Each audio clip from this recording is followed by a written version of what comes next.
สองสามขอบคุณคุณโปรเดียมดีเด้อแต่ต้องไม่เป็น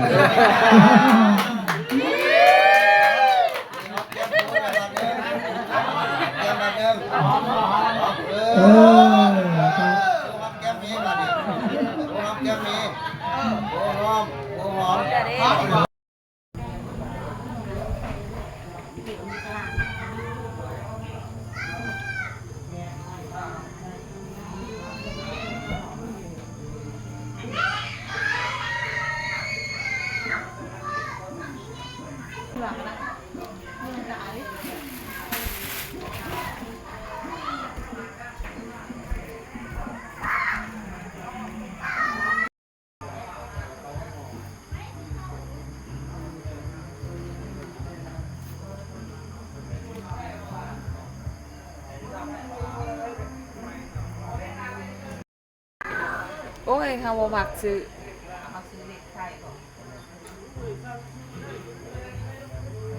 แต้มมากกว่าท่านจะบอกคนว่าให้มากเลยโอ้ยแขนนุ่งหอมกระไรครับมาผูกแขนมาทัดนี่กัน เราไปทรงใหม่ใช่ไหมจ๊ะ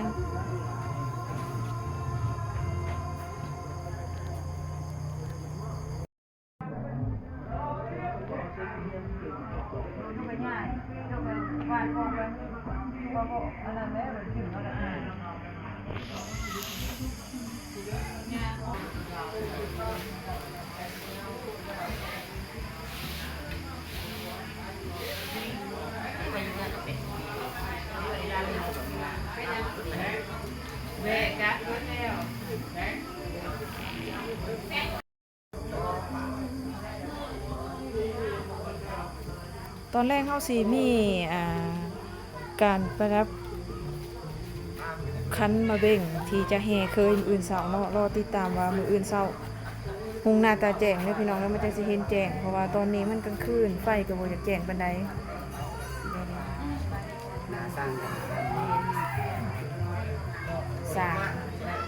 สร้างเป็นผู้ชายนะเธอ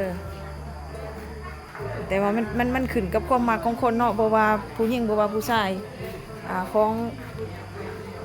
มันบ่อยากแจ้งนี่เพียงเด้อถ้าเบิ่งมื้ออื่นเช้าแม่นางใหญ่สิทายให้เบิ่งอีกมื้ออื่นเช้าตอนแจ้งตอนนี้สิเอาประมาณนี้ก่อน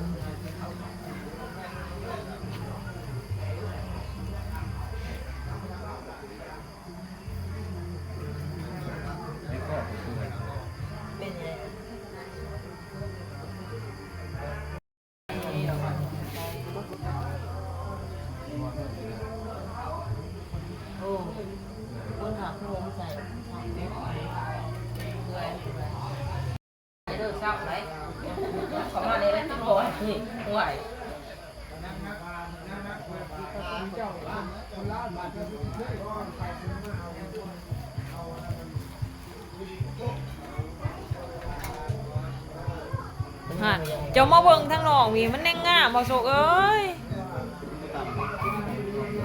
เจ้ามาเบิ่งในกล่องพ่อพี่ว่าจะตอบไหมงามเห็นบ่งามก็งามซะงามเอ้ยจะเอาออกของข่อยนั้นมันบ่รู้กันมันก็บ่งามไหนวะ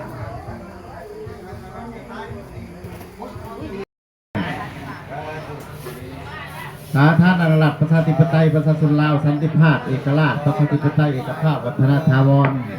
แขวงสวรรณเขตเมืองจำพรบ้านตะแล้วเลขที่5ทับนบเนาะลงวันที่18เดือน5 2025บทบันทึกของครูบ่าวสาวอิงตามกฎหมายสมัครครอบครัวเลขที่5ทับชพชลงปุริสานุการยตาปุริสาบุคลาอุสาภควตา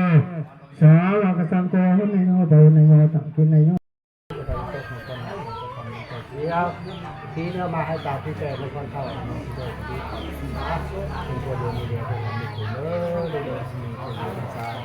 มือเด้อขอโทษเด้อเอาลูกต้องไปแล้วเสียงดีไปแล้วอาจารย์มาลุกยกมือคนไทยจำมากันเลยเนาะเอาเชิญแล้วก็ เราก็ยังใช่ เคยกินเหล้าอยู่ เหล้าเมาเนี่ย ตู้ก็บ่ได้แก่ไหนเนาะมันรายงานรายละเมื่อยที่ขยะเบิ้งมาได้เชนเนาะรักลงไปตามยาชาสุขภาพแข็งแรงยาชาสุขภาพแข็งแรงยังคือเก่าเนาะ เก่าอยู่ได้ ไม่ได้เป็นไรก็ขึ้นคือเก่าใ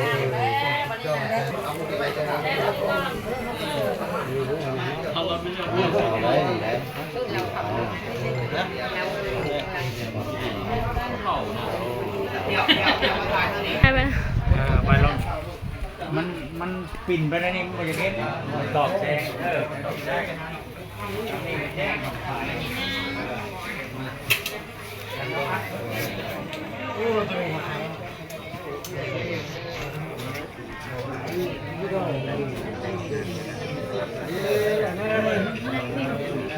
ไม่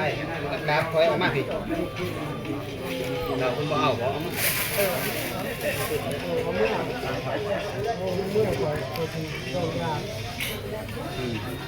มันได้กูถ่ายวิดีโอ แปลง โอ้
เชียวมันนี่เมาแล้วได้ใช่เชียวเด้เชียวเด้คือผูกเห็นปันเน่เชียวกัน เรียกบ้านดิเพื่อนไอ้เพื่อนน้องไปเสี่ยว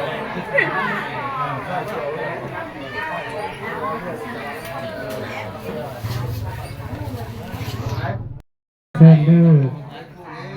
ทั้งลูกทั้งร้านนะครับ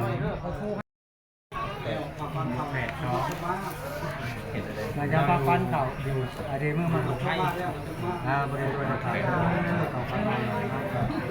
เอามาออกถ่ายได้ทางเราออก อีกมันบอกข้าไก่นะนี่นะลูกนี่จะแช่ด้วยสิ ผู้หนา น้องไปนี่เขาจะเช้าเยี่ยมเลยตอนไข่เด้อเราเป็นนี่ตอนไข่จะว่าแพงนะไม่ได้แล้ว อันนี้ก็เฮามาหลายบ้านหลายเมืองก็เป็นหีบของของแต่ละบ้านเด้อพี่น้องเด้อไก่สองโตวนี่ก็ถือว่าทางรามหรือว่าทางผู้ที่เพิ่น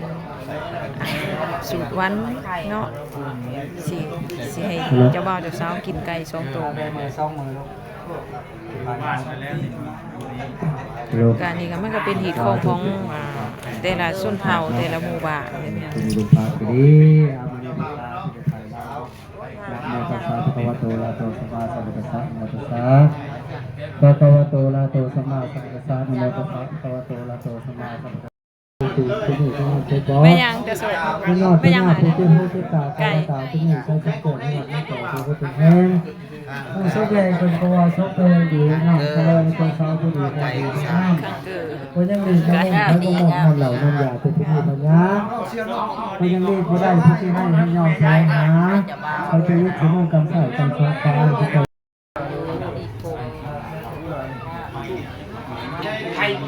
ไปจับจอบ้าเขาไม่จำมาเพิ่มก้อนเลยลุงล่างลุงไม่แล้วลูกเลยไม่ได้เดียวกันเพื่อนดื้อทั้งลูกทั้งร้านทั้ง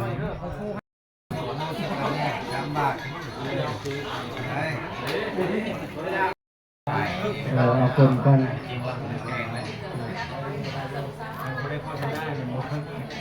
เอากระจุตุสองสามคำพูดเป็นพอดีบุญเด้อโดยการทำงาน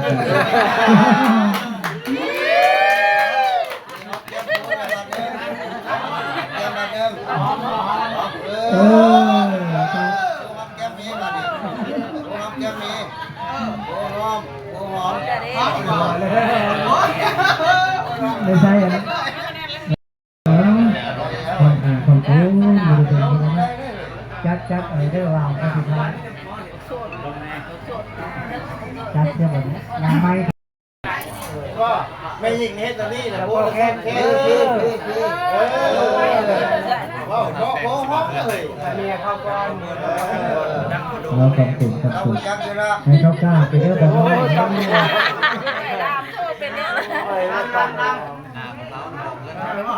ลามมาพี่บาดนี้พอสุภาพหวานเนาะแต่วันนั้นวิธีขอพรใจซ้อมน้องของเฮาพระเจ้าเกิดง่ายพวกลูกทั้งสองเลยมีขั้นท่านี่ใส่ขั้นเลยโอ้ยยังไม่ใส่ในใจเอาไปใกล้ด้วยแต่เดี๋ยวว่าจะไม่ใส่ได้เลยจะพอด้วยสว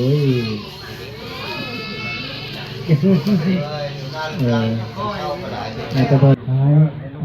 สร้างลูกพุกขึ้นจนพวกเดียวมือเดียวเพื่อทำมือถือขอขาเพิ่มสาธุมอบกันไปเลยนะครับยายด้วยเนาะป้ายายด้วยมอบครับใครจะอวยพรไหมครับก็ได้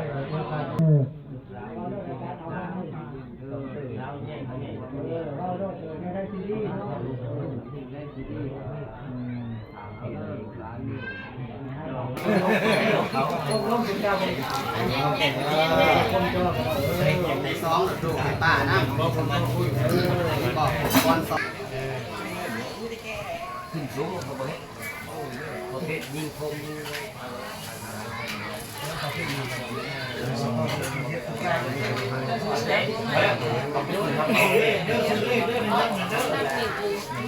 ไปจะซื้อเลขได้กันจะได้ลายอยู่หันน้ำอยู่หันแล้วมีหลายหัว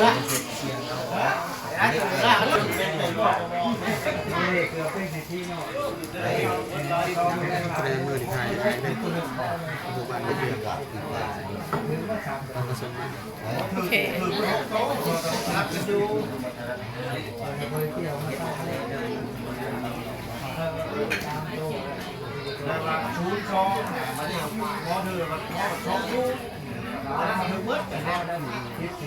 บอกว่ามัน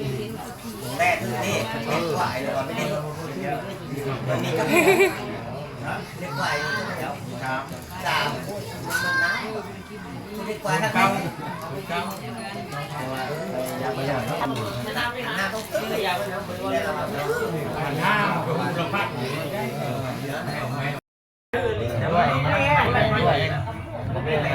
รักโตสูงก็ดีว่าคนชมไปดูไปหนาวฝ้าห้องไปดูไปใกล้มันรู้ไปต่อไปชูรวย ฮัลโหลแต่ทางทางนะครับเขาได้จะได้คนนอกคนนอกที่ที่ประธานนะครับ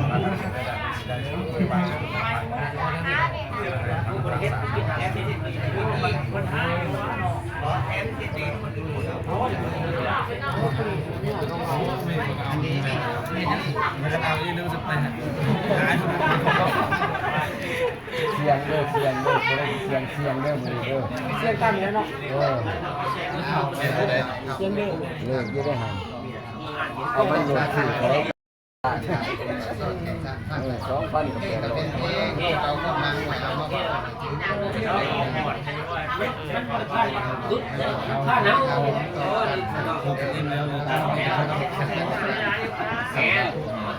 ับดูเด้อแต่ละคนเขาสั่งเขาสอนคือได้จำพวกเขาจำพวก